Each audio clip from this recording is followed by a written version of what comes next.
Pour l'instant, on verra peut-être. Oui, Anne-Claire n'est pas avec nous pour l'instant. Elle doit être partie se promener avec la bonne, mais comme il est déjà 6h30, elle ne va pas tarder à rentrer. Alors peut-être que vous l'entendrez parler. Demain, Oui, sûrement. quand nous continuerons la bande. Pourquoi est-ce qu'elle n'est pas avec nous? C'est parce que, pourtant c'est dimanche, c'est parce que nous rentrons d'une grande balade en moto. Enfin, nous avons fait 80 km, non, plus que ça, 100 km en moto. Et bien sûr, on ne peut pas l'emmener sur le siège arrière. Alors Anne-Claire, nous l'avons laissée à la bonne qui l'a emmenée se promener. Alors, parle un petit peu de ta moto, Patrice. Et des sensations.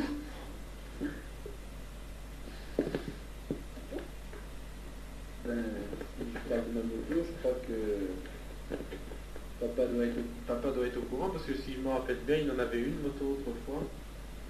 Alors il doit savoir ce que c'est qu'une moto, hein, sauf que celle-ci, elle est sûrement plus moderne que la sienne. Hein.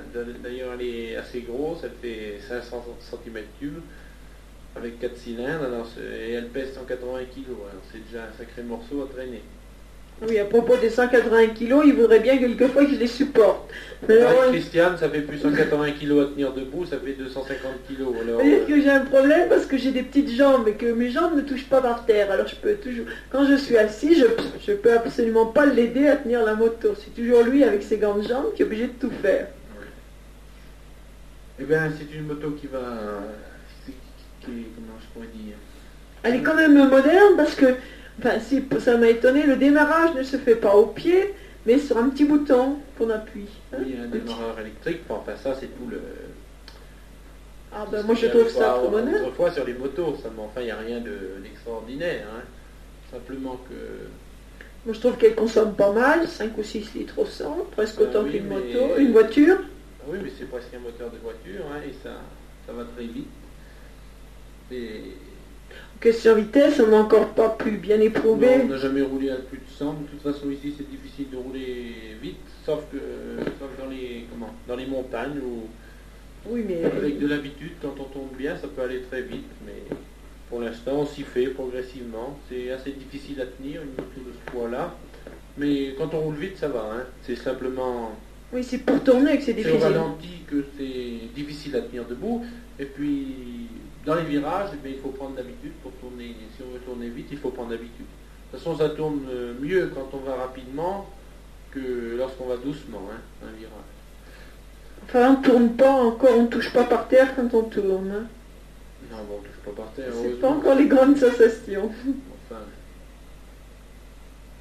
ah oui, ici, ici, il faut faire très attention, c'est aux gens, aux cyclistes et aux piétons qui sont sur la route, parce qu'une moto, ils ne font pas du tout attention. Alors l'autre jour, j'ai eu un petit accident, j'ai accroché une bicyclette, la bicyclette s'est jetée sur la moto, et je ne suis pas tombé, mais le vélo est tombé, et puis il a fallu aller à la police, enfin un tas d'histoires, mais heureusement, j'ai pris une assurance pour 6 mois, qui m'a coûté assez cher, mais enfin, c'est quand même très utile. La personne qui est sur le vélo n'a rien eu, le vélo n'a presque rien eu non plus. Enfin, c'était surtout des embêtements pour pas grand-chose. Hein. Là encore, heureusement que Patrice a pris une assurance comme je lui avais conseillé. Oui, enfin bref, c'est pas tout à fait une affaire, mais Ouais. enfin l'assurance, mais disons que c'est indispensable pour les autres. Hein. Si on veut repartir sans ennui, ma foi, c'est indispensable pour les autres. Nous allons d'ailleurs aménager un petit peu la moto. Nous pensons faire mettre un porte-bagages et puis des sacoches en cuir pour de façon à pouvoir transporter quelque chose. Parce que c'est ça le plus gênant quand on est sur une moto, on ne peut rien emporter sinon un sac sur le dos et encore. Oui. Il faut que je mette avant que je vous dise que cette moto, si je l'ai achetée 6 mois avant de partir, c'est parce qu'on doit revenir avec en principe. Hein.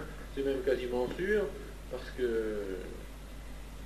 je ne tiens pas du tout à revendre la moto comme je l'ai fait pour la voiture ici, vu que j'ai perdu pas mal d'argent sur la voiture et que le prix de la voiture a été loin de me payer le prix de la moto.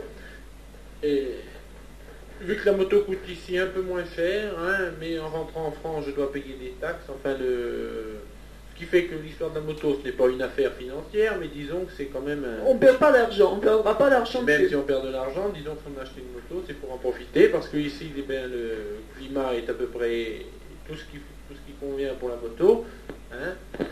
Mais le pays n'est pas formidable vu qu'il n'y a pas de route, pas beaucoup de route.